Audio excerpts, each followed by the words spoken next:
Master the art of maintaining your presence in challenging meeting dynamics. Always believe you were born to win. It's your right to win.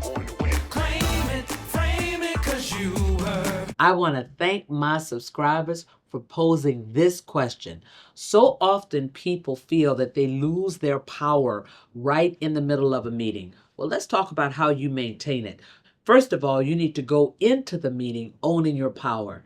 If you have been invited into a particular meeting, it's because somebody believes that you are supposed to be there.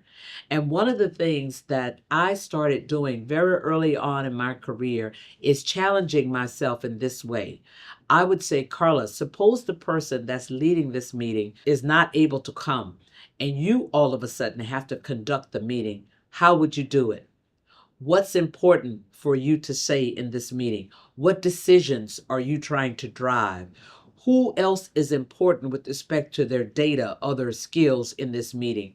How would you direct the flow of the conversation? Now, remember, I was pretty junior in my career, but that made me focus as I was walking into a meeting, assuming power and assuming control. Now, it took a lot of years before I was actually running the meeting, but it all made me focus even as a junior person. It made me focus on who was speaking, how they interjected into a conversation, how they took over a conversation, or how they retreated. So I learned a lot about how to comport myself in meetings. To this day, I use some of the valuable skills that I took away very early on. So if you are the person that's driving the meeting, assume the posture of power before you walk into the meeting.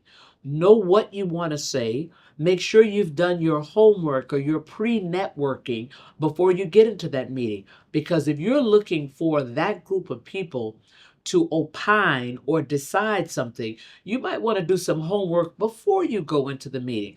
Make sure that you understand people's positions. Make sure you understand where there might be resistance.